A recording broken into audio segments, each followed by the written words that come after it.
요한복음 8장에 보면 가늠하다가 현장에서 붙잡힌 여인이 등장합니다.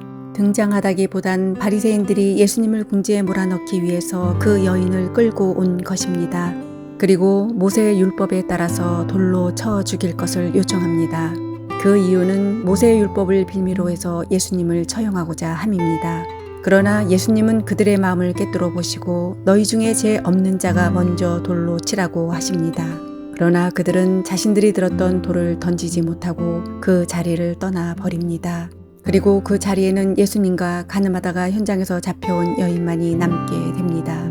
그리고 10절에 예수님이 여인에게 묻기를 여자여 너를 고발하던 그들이 어디 있느냐 너를 정죄한 자가 없느냐라고 물어보십니다. 그러자 그 여인은 11절에 대답하기를 주여 없나이다 라고 대답합니다.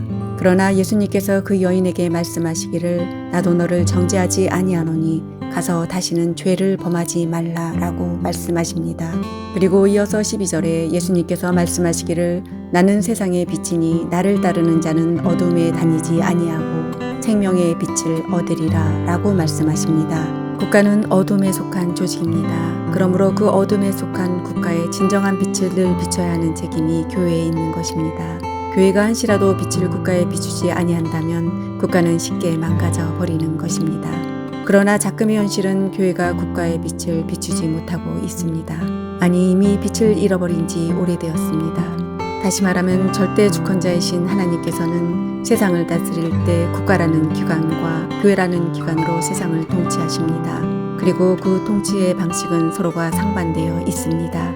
하나님께서 국가를 통해 세상을 다스릴 때와 교회를 통해 세상을 다스릴 때는 각각 서로 상이한 방식으로 다스리십니다. 그 다스리심에 대해 결코 어느 누구도 항변할 수가 없는 것입니다. 작금의 현실은 일부 교회의 목사라는 자가 세상의 헌법기관을 찬탈하고 심지어는 국가의 수장을 보호한다는 명목으로 헌법 위에 군림하고 있습니다. 분명한 것은 그들이 보호하고자 하는 국가의 수장은 그냥 범죄자일 뿐입니다. 하나님께서는 위대한 다윗 왕을 어떻게 징계하였는가? 그 내용은 성경에 명명백백하게 기록되어 있습니다. 그 헌법 또한 하나님께서 비그리스도인들에게 지혜를 조명하시어서 입법하게 하신 것입니다. 그 입법된 헌법 또한 넓은 의미에서 하나님께서 지정하신 법이고 그 법을 통해 국가라는 기관을 다스리시는 것입니다. 그 법을 유린하고 아무리 국가의 수장이라고 한들 헌법을 어겼으면 범죄자에 불과한 것인데 그를 보호한다는 명목 아래 헌법기관을 찬탈한다는 것은 하나님 앞에 용서받을 수 없는 죄를 범하는 것입니다. 이것은 시간의 문제일 뿐이지 분명히 하나님의 진노가 있을 것입니다. 지금의 국가의 수장과 그의 아내를 세운 것은 바로 하나님이십니다. 하나님이 그들을 세우신 목적은 교회가 교회로서의 기능을 상실하였기 때문입니다. 그러므로 그에 대한 징계로 인하여 지금의 국가가 혼란을 초래하게 된 것입니다. 로마서 13장에 사도 바울은 국가의 권력자를 하나님께서 세우신다고 기록하고 있습니다. 교회가 교회의 기능을 바로 수행할 때에는 하나님께서 선한 왕을 세우시고 교회가 교회의 기능을 상실할 때에는 악한 왕을 세우시는 것입니다. 이것은 구약의 이스라엘 백성들에게 행하신 일입니다. 이것은 구약의 사건이지만 지금까지 그 명맥을 이어온 것입니다. 하나님께서 내리신 징계는 인간의 노력으로 결코 해결할 수가 없습니다. 오직 하나님의 때를 묵묵히 기다릴 뿐입니다. 다행인 것은 망나니와 같은 자들이 행한 비상계엄이 단시간 내에 종식되었다는 것입니다. 하지만 아직 하나님의 징계가 끝났다고 단정할 수는 없습니다. 왜냐하면 모든 교회가 죄를 뒤집어 쓰고 회개하지 않기 때문입니다. 우리가 할 수 있는 유일한 것은 회개일 뿐입니다. 그렇다고 그 회개가 하나님의 징계를 결코 멈출 수가 없는 것입니다. 하나님께서 멈추어야만 멈춰지는 것입니다. 다시 말하면 분명히 국가와 교회는 분리되어 있습니다. 이것이 바로 정교 분리의 원칙입니다. 서로가 서로의 영역을 침범해서는 안 됩니다. 그러나 지금은 침범이 아니라 침탈해 버린 것입니다. 국가가 먼저가 아니라 교회가 먼저 금도의 선을 넘어버린 것입니다. 따라서 국가와 교회는 기찻길과 같아서 두 개는 평행선을 유지하며 가야 합니다. 지금 현재 국가에서 지정하고 있는 차별금지법에 관한 사항들에 대해서 찬반 여부를 그리스도인들이 관여하는 것이 아니라 오히려 세상에서 주장하고 있는 법들이 하나님의 공의에 의한 것임을 인정하는 것이 그리스도인들로서 해야 될 책무인 것입니다. 그리스도인들은 세상이 정한 법인 차별금지법에 관해서 반대하기보다는 그 법을 통해 사람들에게 미치게 되는 영향에 대해서 먼저 심사숙고해야만 하는 것입니다. 이는 세상의 법을 인정하는 것이 아니라 세상의 법을 그리스도인들이 함부로 막지 말라는 것입니다. 하지만 교회 안에서는 성경을 토대로 하여 참과 거짓을 분별하여 말해야만 하는 것입니다. 교회와 국가는 서로의 견해 차이가 있는 것입니다. 그리고 그 견해 차이는 각자의 지나친 주장을 통해 결코 좁혀갈 수 없는 것입니다. 그리고 너무 침묵하면 그 견해 차이가 지나치게 넓어지는 것입니다. 그러기에 서로가 중립적인 방향을 제시하여 그 평행선의 간격을 유지해 가야만 하는 것입니다. 이러한 유지함에 있어서 서로 간의 배려와 관심과 참여함이 필요한 것입니다. 그동안 국가의 지도자들은 종교의 모든 행사에 각기 나름대로 자신의 성향을 가지고 참여했지만 그리스도인들은 잘못된 이원론 사상에 얽매여 사회 참여를 등한시해 왔습니다. 그리스도인들의 사회 참여에 관해서 어떠한 방향성을 제시해야 하는가에 대해서 말한다면 그리스도인들은 다른 종교인들보다 더욱더 적극적으로 사회 전반부의 모든 곳에서 참여하는 모습을 비추어야 합니다. 이 참여함은 결코 간섭함이 아니라 참여함이란 그 사회 조직의 아래에서 섬기는 것이고 간섭함이란 위에 서서 모든 것을 좌지우지하는 것입니다. 이 둘 중에 어떤 것이 성경에 입각한 것인가? 전자에서 말한 것처럼 참여함인 것입니다. 하지만 잘못된 신앙인들은 참여함보다 간섭함을 우월시하고 있습니다. 여기서 말하는 간섭함이란 국가의 법에 간섭하는 금도의 선을 넘어서는 것입니다. 그러나 일부 몰지각한 교회의 지도자들은 그 간섭함이 소금과 빛의 역할을 감당하는 것이라고 주장합니다. 하지만 결코 그렇지가 않은 것은 그리스도인들은 세상에 나가 자신을 희생시키며 자신의 모습이 초와 같이 녹아져 없어지기까지 역할을 감당해야 하는 것입니다. 이것이 바로 성경에서 말하고 있는 겸손함에 입각한 사회 참여인 것입니다. 그렇다면 그리스도인들이 국가에 말하지 않은 결과를 통해서 그 조직이 변화되지 않는 것인가에 대한 의문점이 제기될 수 있는 것입니다. 이 의문점을 가진다는 그 자체가 결국에는 하나님의 살아계심과 그분이 지배하심을 부인하는 것이 되는 것입니다. 우리가 결코 우리의 언행 심사를 통해 우리가 속한 국가나 사회를 변화시키는 것이 결코 아니라 우리가 우리에게 주어진 각자의 믿음의 분량을 지켜나갈 때 이 일을 통해 하나님께서 역사하시고 우리가 거한 곳을 자신의 뜻 가운데 인도하여 가시는 것입니다. 소돔과 고모라는 동성애로 인하여 하나님께로부터 멸망을 받았습니다. 그곳에 의인이 단 한 명이라도 있었다면 멸망시키지 않았을 것입니다. 다윗은 시편 14편 3절 후반부에서 선을 행하는 자가 없으니 하나도 없도다 라고 기록하고 있으며 또한 시편 53편 3절 후반부에서도 선을 행하는 자가 없으니 한 사람도 없도다 라고 기록하고 있습니다. 이러한 다윗의 시편의 말씀을 사도 바울은 로마서 3장 10절에서 재해석하며 기록하기를 의인은 없나니 하나도 없으며 라고 기록하고 있습니다. 이어서 11절로 12절에 깨닫는 자도 없고 하나님을 찾는 자도 없고 다 치우쳐 함께 무익하게 되고 선을 행하는 자도 없나니 하나도 없도다 라고 기록하고 있습니다. 또한 23절에 모든 사람이 죄를 범하였음에 하나님의 영광에 이르지 못하더니 라고 기록하고 있습니다. 이 말씀에서 알 수 있듯이 의인 10명이 없어서가 아니라 의인 1명도 없는 것입니다. 그러한 의인들이 있는 자체가 그 땅에 하나님의 진노가 임하지 않게 하는 것입니다. 이처럼 그리스도인들이 무엇을 행하거나 무슨 말을 하는 것도 중요하지만 그 자체가 하나님의 역사하심을 불러일으킬 수는 없는 것입니다.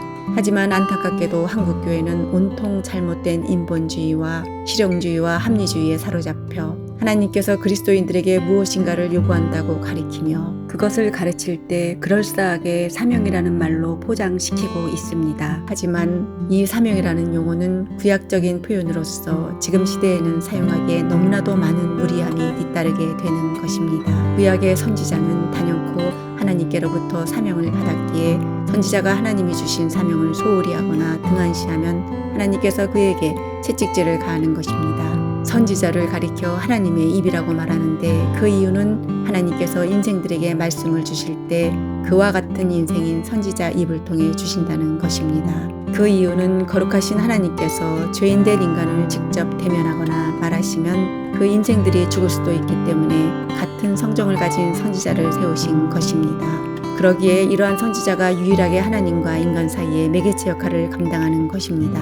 하지만 이것은 구약시대가 종교람에 따라 끝이 났고 이제 신약에 와서는 목사를 세워 하나님 말씀을 증거하게 하십니다. 이 목사 또한 하나님께서 세우신 자이기는 하지만 자신의 직분에 얽매이지 않고 자발적으로 목사의 직을 사임하여 또 다른 삶을 영위해 갈 수 있는 것입니다. 하지만 한국 교회는 이러한 목사의 직분을 구약의 선지자와 동일시하여 목사의 사명을 받은 자가 하나님의 사역을 감당하지 아니하면 하나님께서 크게 진노하신다는 무지한 궤변을 말하고 있습니다.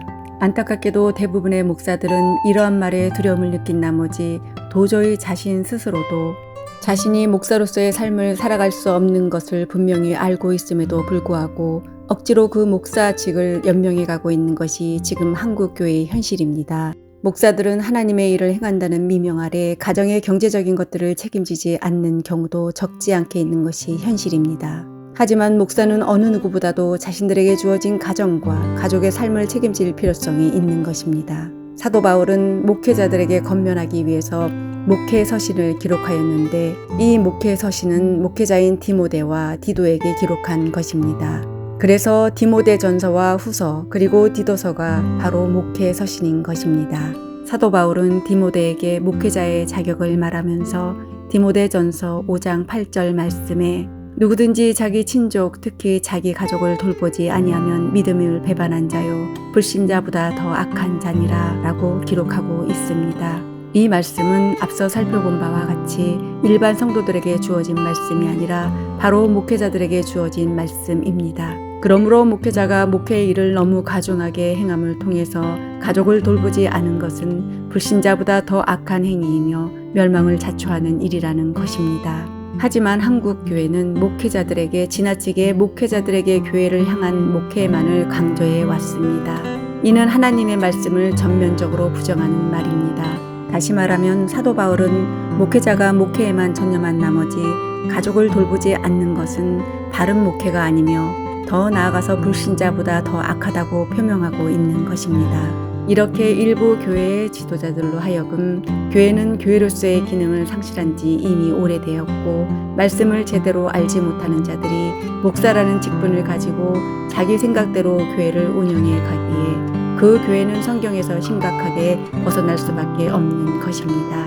교회는 하나님의 말씀을 바로 선포하고 예수 그리스도께서 지정해 주신 성찬과 세례를 거룩히 행하며 죄를 범한 교인들을 하나님의 말씀으로 징계하고 건징하는 이 세 가지 요소를 행할 때에 비로소 온전한 교회가 되는 것입니다.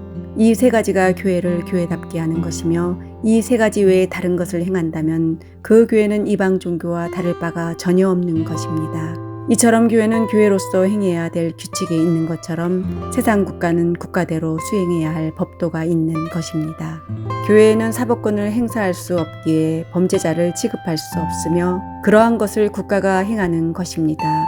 반면에 국가는 종교의 자유라는 명목 아래 어느 한 종교만의 경전을 가르칠 수 없기에 그 역할을 각각의 종교에서 행하는 것입니다. 그러기에 국가와 교회는 상호 보완적이며 서로 간에 밀접한 관계를 가지고 있는 것입니다. 그리고 이러한 관계성을 가지고 국가와 교회는 서로가 서로에게 주어진 각자의 금도의 선을 넘지 않는 범위 안에서 서로에게 필요성을 제공해야 하는 것입니다. 국가가 교회의 도움을 받기도 하고 때로는 교회가 국가의 도움을 받기도 하는 것입니다. 이는 정교 분류와는 상관성이 없는 말로 그냥 단순하게 국가에 속한 자들로 하나의 종교에 속한 자들이며 하나의 종교에 속한 자들도 국가에 속한 자들이라는 의미인 것입니다. 이는 정교 분류와는 전혀 상관이 없는 말입니다. 그러기에 각각의 종교에 속한 자들은 모두 다 한 나라의 국민으로서 자신이 살아가는 영역 속에서 종교의 자유라는 미명 아래 자신들의 종교성을 제시할 수 있는 것입니다. 그러므로 국가에서는 어떤 종교가 바른 종교이며 어떤 종교가 바르지 못한 종교라는 것에 대한 판단을 도무지 할 수가 없는 것입니다. 그러나 어리석게도 극단적인 성향을 가진 한국교회 일부 목회자들은 마치 대한민국이 하나님의 것인 양 떠들어대고 있습니다. 대한민국이 하나님의 것입니까? 결코 그렇지가 않습니다. 대한민국은 대한민국에 속한 모든 국민들의 것입니다. 이 말인즉슨 온 나라가 하나님께 속했다는 말을 부정하는 것이 결코 아니라 하나님께서 대한민국이라는 한 나라를 세우시고 그 나라에 속한 국민들에게 생활하며 살아갈 수 있도록 제공해 주셨다는 의미입니다. 이러한 관점에서 대한민국은 하나님께서 대한민국에 소속된 국민들에게 주신 것이기에 국민들이 그 나라를 잘 보존하며 이끌어가야 한다는 것입니다. 하지만 이러한 깊이 있는 의미를 알지 못하는 일부 목사들은 대한민국을 하나님께 바친다는 망발을 일삼고 있습니다. 참으로 안타까울 뿐입니다. 앞서 살펴본 바와도 같이 하나님께서 대한민국이라는 나라를 세우시고 그 나라를 국민들에게 소유하라고 주셨음에도 불구하고 그 소유를 거부하고 있는 꼴이 되는 것입니다. 하나님이 주신 것을 감사함으로 받지 아니하고 다시 되돌려주는 어리석은 발로인 것입니다. 하나님께서 대한민국이라는 한 국가를 국민된 우리에게 주신 이유는 그 책임을 다하여 그 나라를 모든 국민들에게 유익함과 평등함을 제공하라는 것입니다. 그리고 이러한 중차대한 책임감을 맡겨둔 것입니다. 그러기에 그 책임감은 모든 국민이 함께 힘을 모아 잘 감당해 가야 하는 것입니다. 그러나 그 나라에 대한 책임감을 감당하지 못하고 나라를 무너뜨릴 때 하나님께서는 그 책임을 분명히 물으실 것입니다. 첫째로는 그리스도인들에게 물으실 것입니다. 그리고 두 번째로는 국가의 위정자들에게 물으실 것입니다. 그리고 그 물으심에 대한 징계를 내리실 것입니다. 지금의 현 정부가 이렇게 부패한 것은 바로 그리스도인들의 책임인 것입니다. 그러므로 니느웨 백성들처럼 모든 그리스도인들이 죄를 뒤집어쓰고 회개해야만 하는 것입니다. 그러나 결코 회개하지 않고 잘못을 상대방에게 떠넘기며 심지어는 뒤집어 씌우기까지 합니다. 이것은 세상에 속한 자들이나 하는 파렴치한 행위임에도 불구하고 소위 그리스도인들이라는 자들이 자신의 잘못을 인정하지 않고 상대방을 음해하고 조롱하는 헛된 망발을 일삼고 있습니다. 이러한 행태가 가득한 지금의 현실이 바로 지옥인 것입니다. 지금 현재 한국은 이 지구상에서 가장 교회가 많고 교인들이 많지만 지옥의 모습을 적나라하게 보여주고 있는 것입니다. 그리스도인들의 모든 언행심사는 오로지 하나님의 말씀인 성경에 입각해야만 하는 것입니다. 아무리 그 행위가 정당하다고 하더라도 그 정당성의 여부는 하나님의 말씀으로서만이 평가할 수 있는 것입니다. 한국교회의 몰지각한 일부 지도자들인 그들이 말하기를 정교분리란 세상의 교회를 침해하면 안 되는 것이지만 교회는 세상에 관여해도 된다고 주장하고 있습니다. 그리고 또한 이러한 주장이 한국교회의 전반부에 팽배해져 있는 것입니다. 그들이 이렇게 말하는 이유는 썩어져가는 세상을 향해 교회가 침묵하면 안 된다는 것이며 그러한 이유는 영국의 청교도들 또한 부패한 교회를 향해서 외쳤기 때문에 쫓겨나게 된 것이라고 말합니다. 하지만 지금의 시대와 그 당시의 영국의 시대는 서로 상반된 상황인 것입니다. 영국은 성경 위에 세워진 나라이기에 성경을 왜곡하는 로마 카톨릭 사상에 대해서 순수한 신앙을 가진 청교도들이 부패성을 외친 것입니다.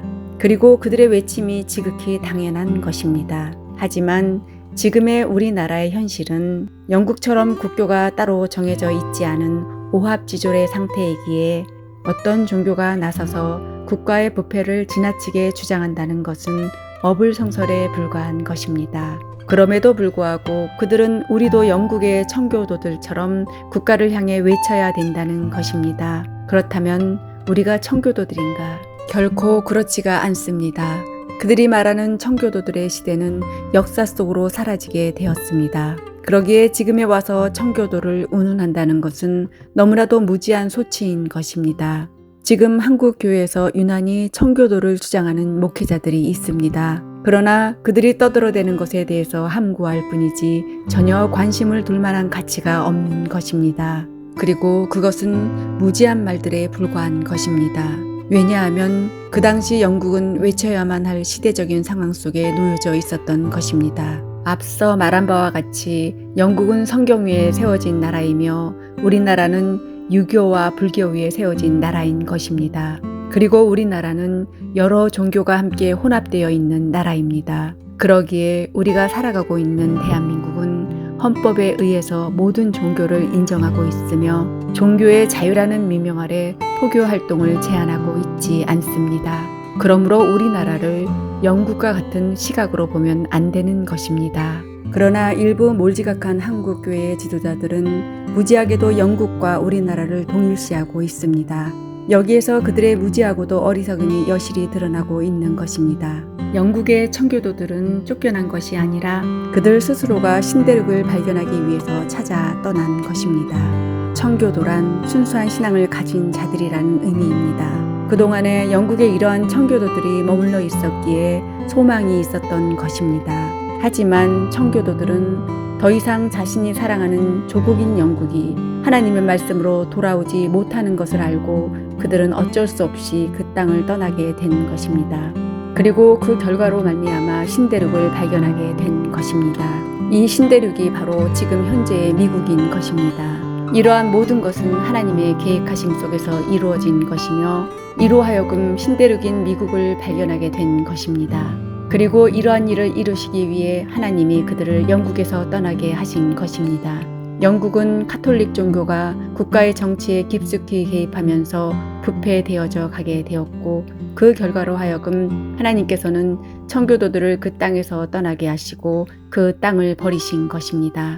이처럼 영국은 하나님이 정해놓으신 국가와 종교의 금도의 선을 너무나도 멀리 넘어버리게 되었고 그 결과로 하여금 국가와 교회가 혼합되는 결과를 초래하게 되었습니다. 그래서 국가 속의 교회가 귀속되게 되었고 그 결과로 하여금 영국 국교회가 탄생하게 된 것입니다. 그것이 바로 성공회인 것입니다. 그렇다면 한국교회의 현실은 어떠한가? 비록 한국교회는 영국교회처럼 국가의 지배를 받지 않지만 성경에서 떠나버린 지 이미 오래되었습니다. 그 결과로 하여금 극도로 부패하게 되었고 성경에서 금기시하고 있는 정치에 지나치게 관여하고 있습니다. 우리나라는 오래전부터 대형교회 일부 지도자들이 정치에 관여해 왔습니다.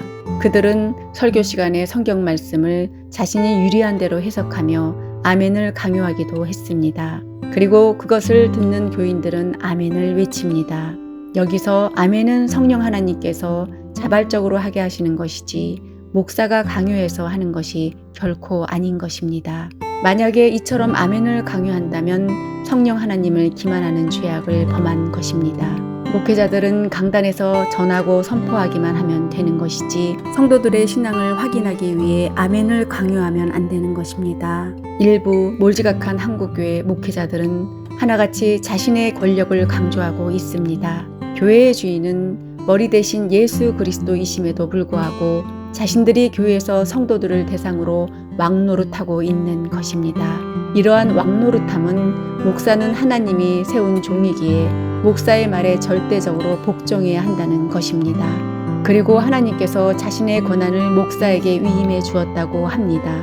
이것은 무지한 궤변에 불과하고 이런 망발을 하고 싶다면 그들은 목사의 옷을 벗고 추기경이나 교황의 옷을 입어야 하는 것입니다. 목사란 교인들을 지배하는 자가 아니라 오히려 교인들에게 지배를 당하는 자이며 그 이유인즉 목사가 교인들을 바른 길로 인도하지 못하면 연자맷돌을 메고 바다에 빠지라고 하나님께서 경고하고 계십니다. 그러기에 목사는 하나님의 말씀만을 증거하는 자이지 하나님의 말씀 외에 다른 소리를 결코 해서는 안 되는 것입니다. 교인들에게 주의를 거룩히 지키라든지 11조를 내라고 강요한다든지 기도를 강조하여 맹신을 일삼으라든지 하는 강요성의 발언을 결코 해서는 안 되는 것입니다. 성도들은 그들 안에 내주에 계신 성령 하나님의 인도하심에 따라 신앙생활을 영위해 가는 것인데 그러한 그들에게 목사가 끼어들어 무엇인가를 독려하거나 강요한다는 것은 성령을 회방하는 극악무도한 죄악인 것입니다. 또한 교인들은 이러한 목사들의 말에 절대 순응할 필요는 전혀 없는 것입니다. 각자의 신앙의 양심에 따라 행하는 것입니다. 그리고 그 강요가 너무나도 지나치다면 그 교회를 떠나면 되는 것입니다. 그리고 성경 말씀을 바르게 전하는 교회를 찾아가시면 되는 것입니다. 그러한 교회는 성경에 입각한 바른 교회가 아니기에 떠나라는 것입니다. 그리고 목사는 교인들의 사생활을 침해해서는 안 되는 것입니다. 이것은 사법적인 형벌을 가능케 하는 것입니다. 목사가 교인의 삶에 너무나도 집요하게 침범하는 사례가 많이 발생하고 있습니다. 이것은 명명백백한 범죄인 것입니다. 그러기에 이러한 일을 당한 교인들은 국가에서 준행하고 있는 사법적인 도움을 받아야 하는 것입니다. 그러나 이러한 것을 목사는 금기시하고 있습니다. 교회 안에서 발생하는 일은 교회 안에서만 해결해야 한다는 것입니다. 그러나 이것은 자신의 추악한 제약을 감추기 위한 수단에 불과한 것입니다. 이러한 것을 정교 분리라는 명목 아래 금기시한다면 너무나도 가소로운 처사에 불과한 것입니다. 정교 분리란 각자가 각자의 길을 가면서 침범하지 말라는 것도 있지만 상호 보완적으로 도움을 주고 도움을 받는 역할을 행해야 한다는 것입니다. 그러므로 목사에게 피해를 받다면 국가의 도움을 받아야 하는 것입니다. 그리고 이러한 것을 해결하기 위해서 하나님께서는 국가의 사법제도를 허락한 것입니다. 종교개혁자 마르틴 루터와 칼빈은 자신의 말이 아닌 하나님의 말씀만을 증거하였습니다. 말씀을 전할 때 그 어떠한 세상적인 예화나 자신의 말로 거룩한 하나님의 말씀을 희석시키지 않았습니다. 그러나 작금의 시대는 하나님의 말씀이 세상과 희석되어 어느 말이 옳은지조차 찾기 힘든 실정입니다. 이처럼 한국교회는 소경이 소경을 인도하는 꼴이 되어버렸습니다. 목사는 신학자를 어깨에 태우고 가는 자입니다. 이는 목사는 다리가 있는 반면에 눈이 없고 신학자는 다리가 없는 반면에 눈이 있는 것입니다. 그러기에 목사와 신학자가 함께 한 몸이 되어야만 서로의 부족한 부분을 채워주게 되는 것입니다. 목사는 신학자의 다리 역할을 하는 것이며 신학자는 목사의 눈의 역할을 하는 것입니다. 이는 다리가 없는 신학자가 목사의 몸을 빌려 앞으로 나아가는 것이며 눈이 없는 목사는 신학자의 눈을 빌려 앞으로 나아가는 것입니다. 그러기에 목사와 신학자는 서로 뗄래야 뗄 수 없는 불가분리의 관계인 것입니다. 그러므로 서로 떨어지게 되면 둘 다 죽고 마는 것입니다. 그러기에 목사는 자신의 마음대로 길을 가다가는 한 걸음도 가지 못하고 구덩이에 빠져 넘어지고 마는 것입니다. 그러므로 신학자가 말하는 대로만 가야만 하는 것입니다. 그리고 신학자는 목사에게 바른 길을 제시해주는 중요한 역할을 하는 것입니다. 그러나 지금의 목회자들은 신학자들의 말을 듣지 않고 자기 마음대로 성경을 곡해하고 있는 것입니다. 그러다가는 자신은 물론이고 자신에게 속한 교인들까지도 멸망의 늪에 빠지게 하는 것입니다. 신학자는 신학교에서 목사가 될 목회자 후보생들에게 하나님의 말씀을 바로 가르치는 곳이며 그 배움을 받아 목사가 된 자들은 그 말씀을 가지고 세상에 나가 죽어가는 영혼들을 주께로 이끄는 역할을 감당하는 것입니다. 그러나 하나님의 말씀을 잘 배우고 그 배운 말씀을 바르게 증거한다고 할지라도 목사된 자들이 바른 자세를 갖추지 않으면 그 복음은 금방 쉽게 생명력을 잃어가고 말 것입니다. 그리고 그러한 실예들이 지금 한국 교회에서 너무나도 많이 일어나고 있습니다. 목사들이 교회에서 목회를 오래 하다 보면 성경을 보는 시각이 희미해지기 마련입니다. 그럴 때 목사는 성경 말씀에 귀를 기울이기보다는 신비로운 현상에 빠지게 됩니다. 이러한 결과로 인해 교회가 말씀에서 떠나버리고 말씀에서 떠난 교회의 텅 빈 자리에는 온갖 주술적인 신비주의가 가득 차게 된 것입니다. 그리고 목사는 말씀을 중요시하지 않고 외형적으로 나타나는 기적과 은사에 심취하여 강단에서 말씀을 증거하지 않고 주술적인 행위를 일삼고 있는 것입니다. 이렇듯 목사가 말씀의 의미가 희미해질 무렵에는 기도원을 찾아가서 기도할 것이 아니라 자신에게 신학을 가르쳐준 신학자를 찾아가 도움을 요청해야 하는 것입니다. 그리고 목회자는 철저하게 신학자의 지배를 받아야 하는 것입니다. 그래야만 바른 말씀에 근거한 바른 목회를 할 수가 있는 것입니다. 이와 같이 목회자가 하나님의 말씀을 바르게 증거하는 것이 실로 중요한 것입니다. 이것이 중요한 이유는 하나님의 말씀을 바로 듣고 성도들이 세상에 나아가서 하나님의 말씀대로 살아갈 때 그 세상은 하나님의 공의 앞에 바로 서게 되는 것이며 그러한 세상을 하나님께서 자비하신 섭리로 이끌어 가는 것입니다. 그러기에 목회자의 설교가 가장 중요한 것이며 그러한 바른 설교를 통해 국가와 사회가 하나님께 기속되어 가는 것입니다. 이 기속되어 간다는 의미는 하나님께 속한다는 것이며 하나님께 속한다는 것은 하나님께 철저하게 지배하심을 받게 된다는 것입니다. 이러한 지배하심 속에는 국가와 그에 속한 사람들을 하나님께서 친히 통치하시고 의의 길로 인도하시는 것입니다.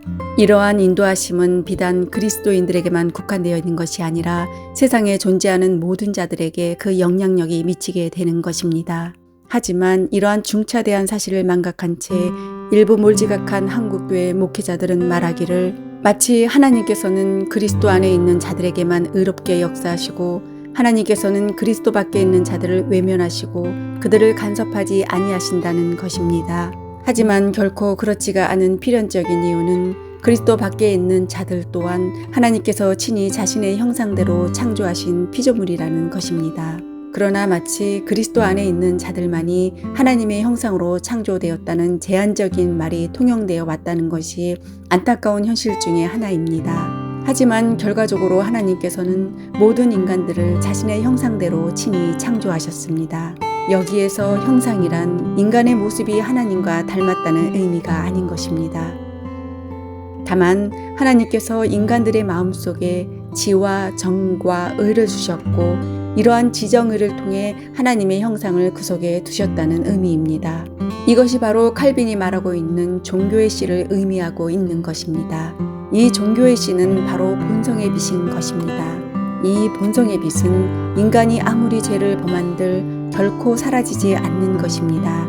인간은 죄를 통해 모든 것을 잃었지만 이 종교의 씨, 즉 본성의 빛은 그 안에 여전히 남아있게 된 것입니다.